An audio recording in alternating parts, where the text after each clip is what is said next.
Welcome back to the Exam Room Nutrition Podcast. I'm your host, Colleen Sloan. I'm a registered dietitian and pediatric PA. According to the Endocrine Society, PCOS affects 7 to 10% of women of childbearing age and is the most common cause of infertility.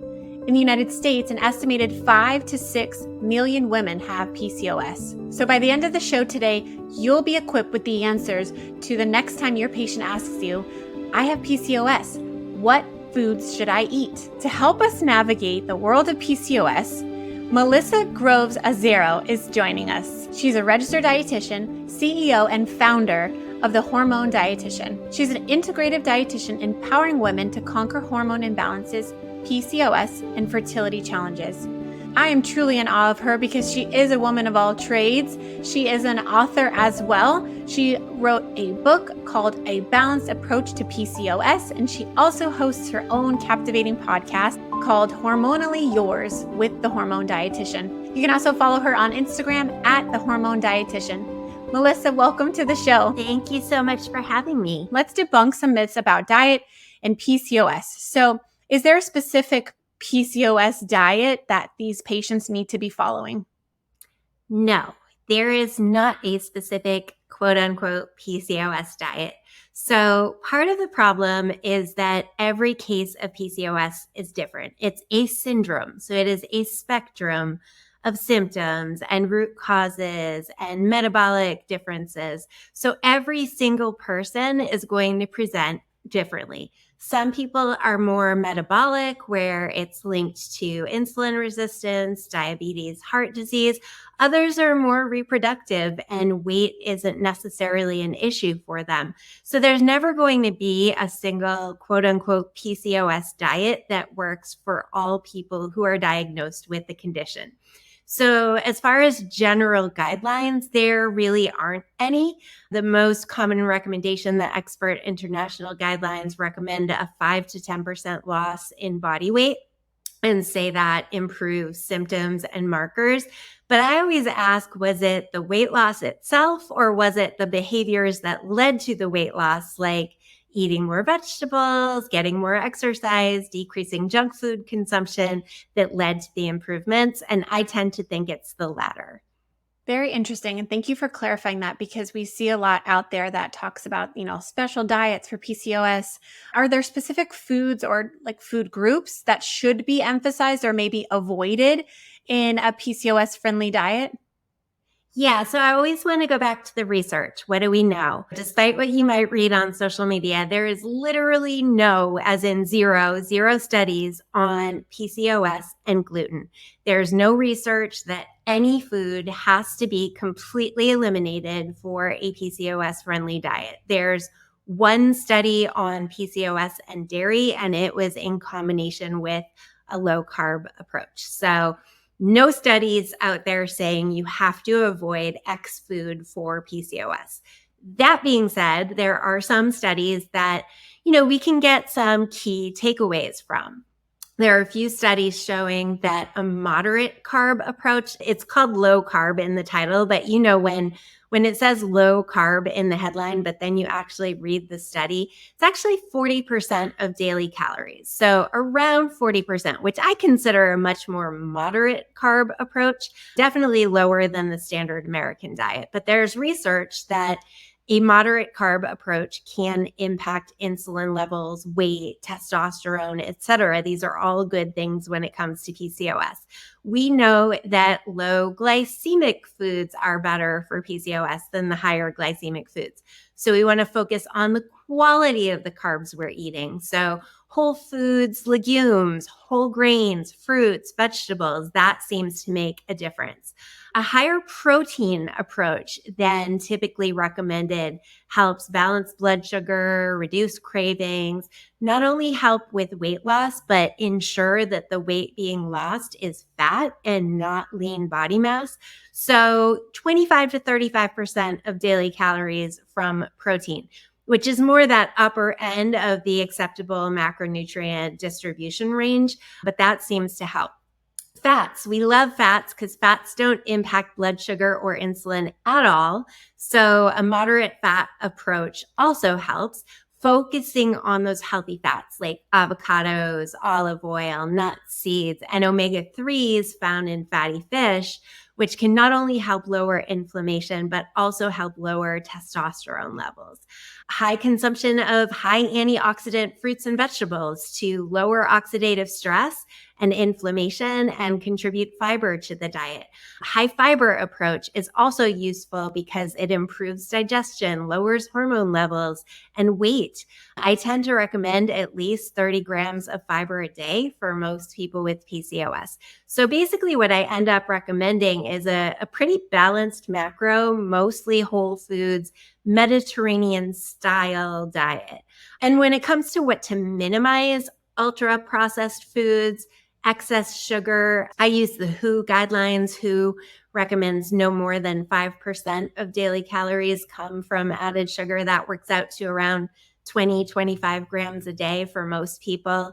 All those artificial things, artificial sweeteners, flavors, colors, fried foods. I never say eliminate because we don't need to avoid these foods entirely, but I do think, most people know that foods like potato chips and French fries aren't necessarily supportive of health, PCOS or not. So we just need to be mindful and consume them infrequently and mindfully. So it sounds like it's an all foods fit kind of module and trying to just eat generally healthy most of the time.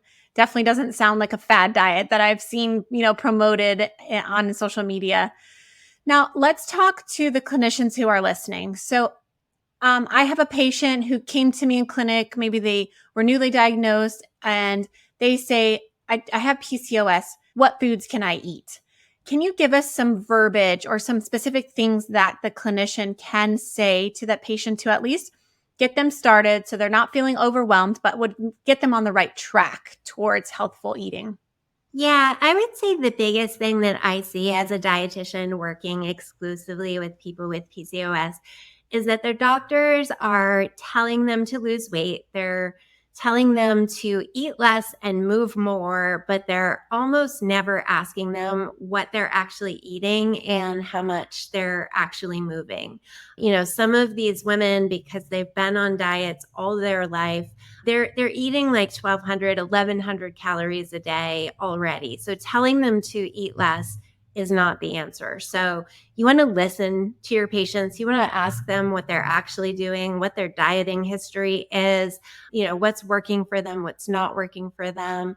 Refer them to a registered dietitian for specifics. I see a lot of times doctors are, on their own health journeys, and you may be super excited about intermittent fasting or keto or paleo or whatever you're doing, but that doesn't make it appropriate for a person with PCOS. So, I always want you to work with the patient where they're at. And the fact that you work with pediatrics, I've worked with some teens and, they are eating more processed foods. They're eating more fast food with their friends. A lot of them don't have very broad diets when it comes to the types of fruits and vegetables they're willing to eat.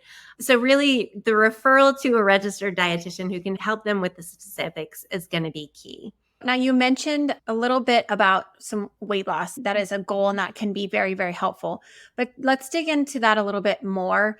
How important is it for these patients to lose weight? Yeah, so we're always thinking about correlation and causation, right? So there's some research that losing weight improves certain markers in PCOS, improves certain symptoms. There was a study that showed that delaying fertility treatment in favor of implementing nutrition and lifestyle changes first actually resulted in higher ovulation rates and higher pregnancy rates. So, focusing on nutrition and lifestyle is important.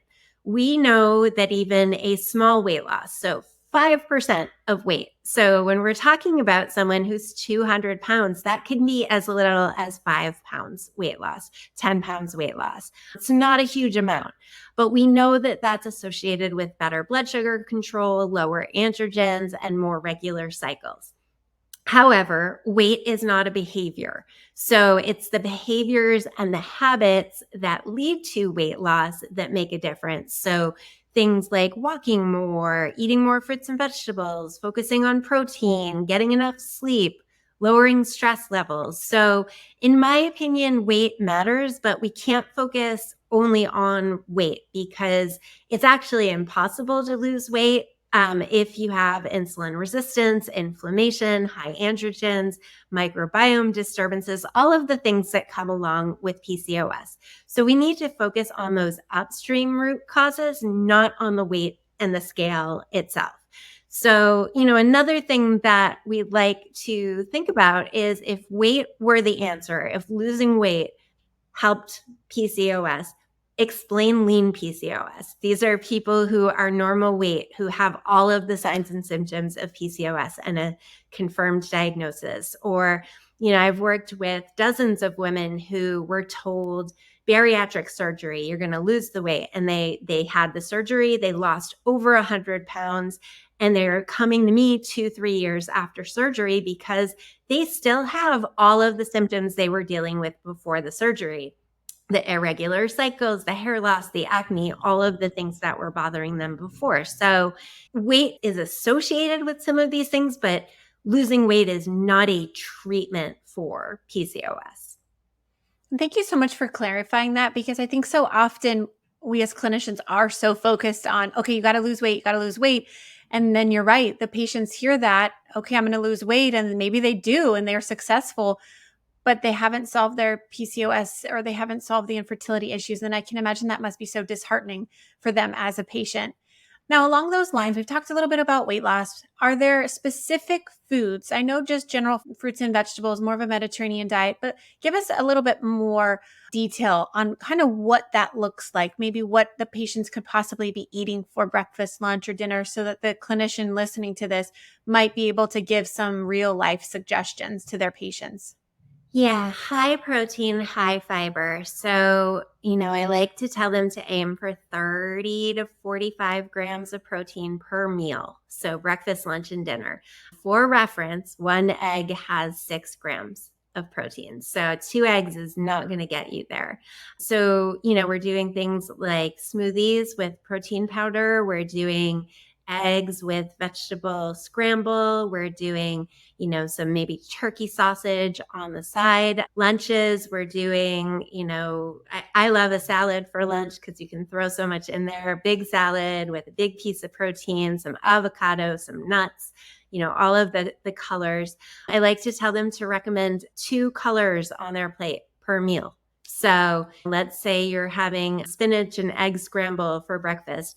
Add some berries to that, and now you've got purple and green on your plate. So, those are kind of concrete recommendations we can make. I actually love that, the 2 colors on the plate. That's a really easy thing to suggest that the patient can do. And I know for me, getting protein in at breakfast is really hard, right? Because if you don't like eggs or you're trying to avoid, sausage or meat or anything like that, breakfast can be really challenging. So I like the smoothie with the protein powder. Really good suggestion there. Now, talking about protein powder, let's jump over to any nutritional supplements or even herbal remedies that we should consider recommending, in addition, like complementing dietary interventions. Yeah. So, 75 to 95% of people with PCOS have some degree of insulin resistance. So, I consider inositol to be foundational for PCOS, and actually, the international expert guidelines have included it in their publications. They're starting to see these sort of natural additions to medications and nutrition and lifestyle. So inositol is a wonderful addition for most people with PCOS. I always tell my patients we're going to treat you like you're insulin resistant until we prove otherwise, because so many of them are. Beyond that, vitamin D, vast majority of people are deficient in vitamin D, and it helps support blood sugar and ovulation. Fish oil is another one. Most people are not eating the recommended amounts of fish during the week. Fish oil can not only help lower inflammation, but also help lower testosterone. So super helpful. Probiotic, there's more and more research on supporting PCOS with probiotics because that supports gut health and your microbiome can help support your metabolism. Fiber supplements, if they're having trouble meeting fiber targets, there's no shame in recommending a little bit of fiber supplementation throughout the day.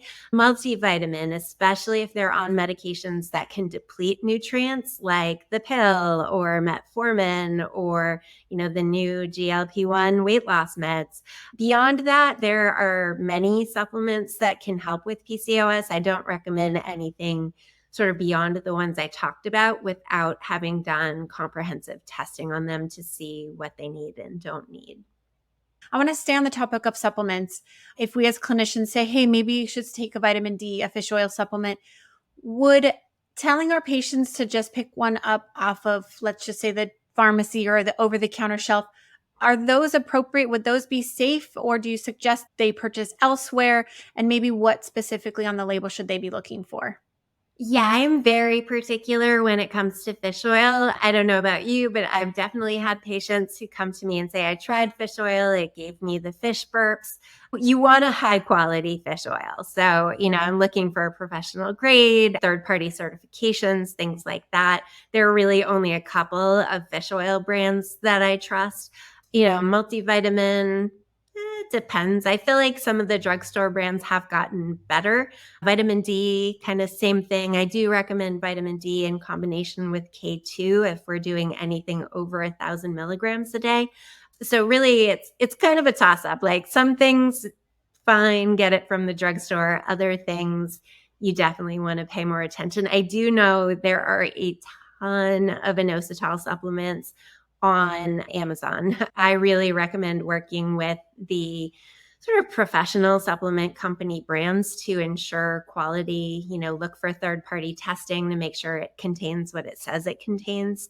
There's a lot of supplements marketed to people with PCOS because it is a very vulnerable population. So there are a ton of, PCOS hormone balancing supplements or fertility boosting supplements that I would not trust. Yeah, I know some people are leery on one hand of trying supplements because, you never know what you're getting in it. But I love that you made that point to make sure it's third party tested, really, really high quality. And then you do have the other people who are so desperate, and my heart goes out to them, who are so desperate to, have children that they spend tons of money on these supplements. And like you said, they're really just taking their money and they're not really beneficial and they're not evidence-based or scientifically backed at all. So thank you for clarifying that.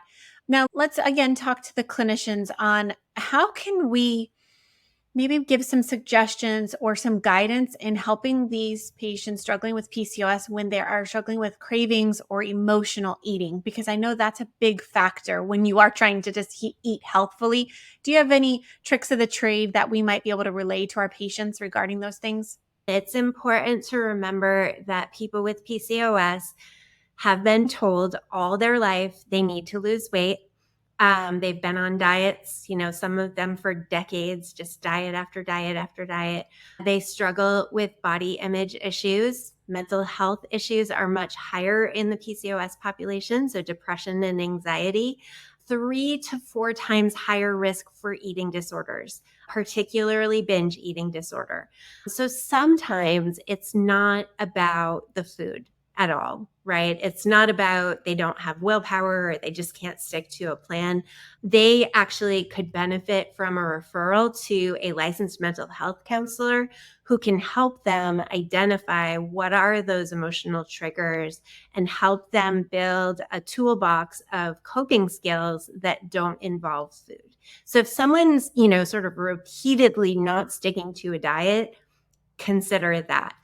That being said, there are physiological reasons why some of this can be happening. So insulin resistance itself increases cravings for carbs and sugar because the sugar is stuck in the bloodstream and can't get into the cells. So the cells are literally sending signals to the brain, you need carbs, you need sugar. So that's really hard to fight when you've got this sort of physiological drive to eat these things. Another really common pattern I see is that we start off the day trying to be good. We might skip breakfast, we might eat just a salad for lunch, and we're under eating throughout the day. So then at night, we end up overeating and not really having control and binging. So we're in a much better place at night to make good decisions about what we're going to eat next if we're properly fueling ourselves throughout the day. So that's probably one of the bigger ones. In terms of social situations, and this is another big one. We have to remember PCOS is a lifelong condition. We cannot be telling people with PCOS, you can never have sugar, you can never have carbs, you can never have birthday cake, you can never have pizza, you can never go on vacation and have ice cream with your family. This is not realistic, and it's actually cruel to tell someone that they have to change their diet for their lifetime because they're diagnosed with this condition. So foods like that are a normal part of life.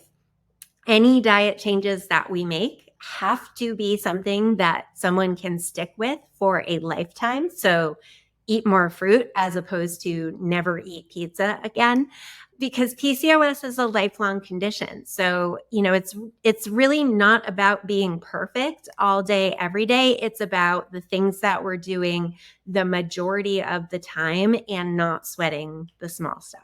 Super, super helpful. I am with you on I hate the you can never have, putting a list of these are off limits foods because it's the first foods you want to have. And, if we are struggling with a mental health disorder and disordered eating, now, making them restrict from some foods that can be so enjoyable, especially during holidays and special occasions, that's just so detrimental, I think, to their mental and physical well-being. So I love that you had mentioned that we can encourage them, that they can still have pizza, some cake, because like you said, it's real life. That's reality. So I wonder if you can give us, as a clinician, what types of questions might we ask a patient to draw out or find out if they are struggling with food cravings or emotional eating? Because if we don't ask, we might not know. So are there certain things that we could say as a clinician to ask the patient to maybe draw those things out of them? Yeah, I'm usually walking them through a typical day. I want to know what time they're waking up, what they're eating, what they're drinking, what they're doing in between meals, what time of day they work out, if they're working out, whether they're working from home or going to the office, because so many people are working from home now. I do ask on my intake form to sort of go through a checklist of factors, things like emotional eating or binge eating.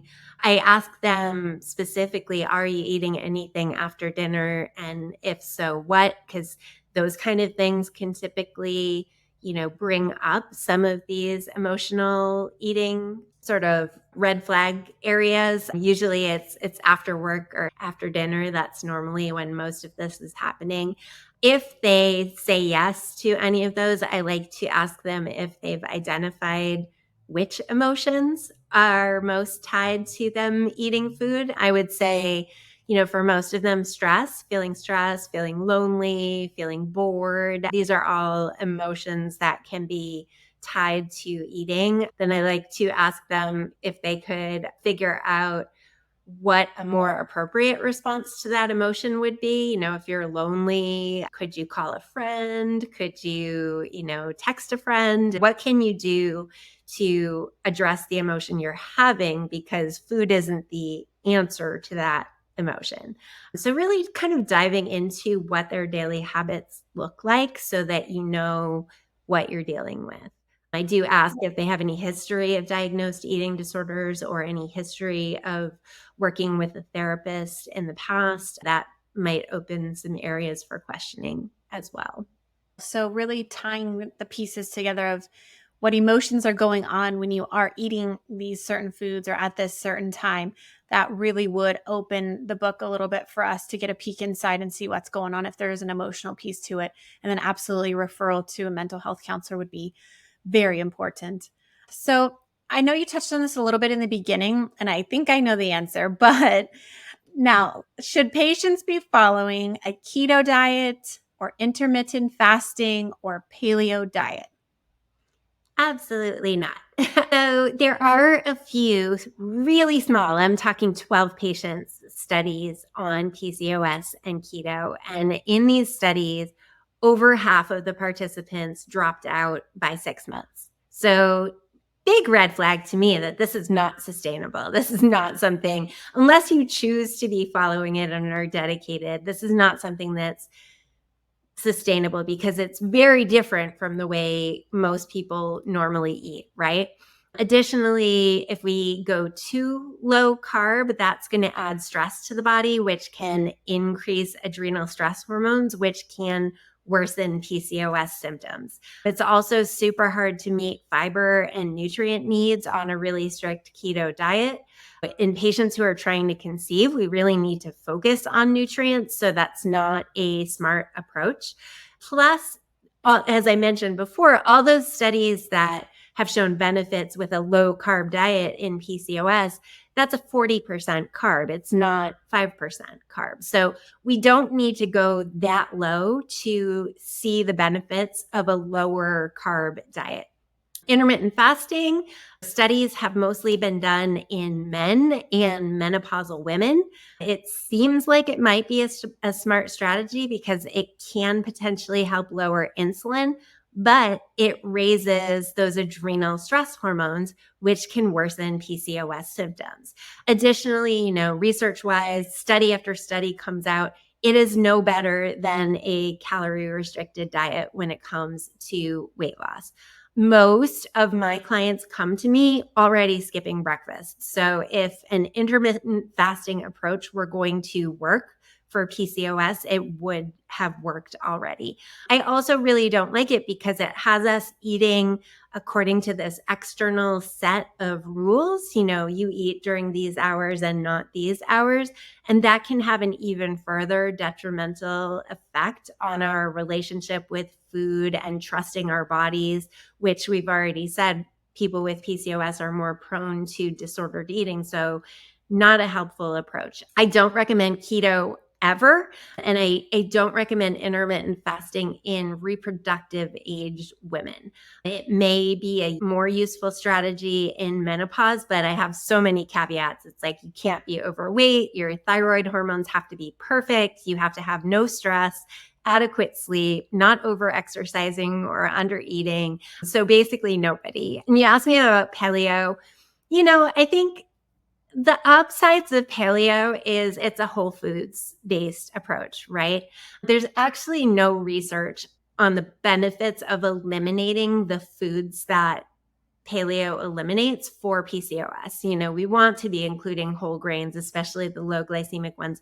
There actually are some studies on the benefits of beans, legumes in PCOS, where there was one study where they added one serving of beans at lunch and dinner, and everybody in the study lost weight, improved all their metabolic markers, lost waist circumference.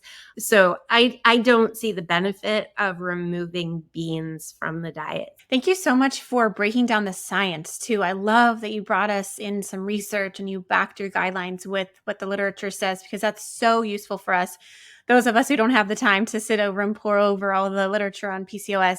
Would you like to leave us with any final thoughts? Did we mention kind of the key points that clinicians should know about PCOS and discussing nutrition with their patients, or is there anything else that you would like to add?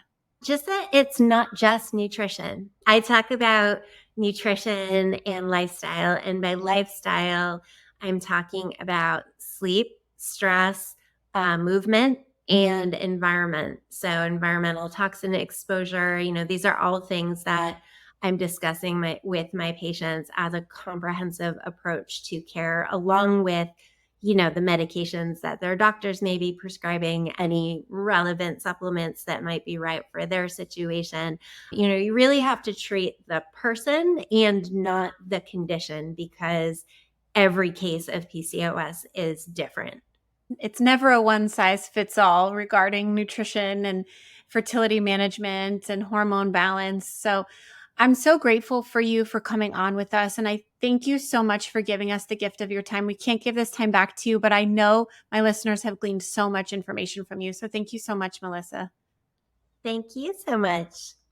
If you want to connect with Melissa, you can find her and follow her at Instagram at the Hormone Dietitian. We're going to go ahead and link below her book called A Balanced Approach to PCOS for any of you who would like to dig a little deeper into nutrition and lifestyle management with PCOS. All right, guys, now it's time for my nutrition notes. In this section, I like to share an interesting quote, a nutrition tip, or an interesting case that might add value to your day. So today I want to share a nutrition tip, and it goes really well with the conversation we just had with Melissa regarding nutrition and PCOS management. So when we're discussing weight with an overweight or obese patient, whether they have PCOS or not, you need to remember that weight is a symptom. It's not the only problem. So I like to think of it like this. Weight is the symptom of poor eating and lack of physical activity. So we should be focusing on the poor food choices and the lack of physical exercise, not necessarily the weight. Because as Melissa had just explained, weight is just a product of overeating and under-exercising. So if we can focus on those healthy behaviors, the weight will naturally resolve itself. Well, thank you so much for joining me, guys. If you have a question that you would like our dietitians to tackle, go ahead and send me a message at Instagram at examroomnutrition or send me an email at examroomnutrition@gmail.com. That's all for now. Remember, let's continue to make our patients healthier, one exam room at a time.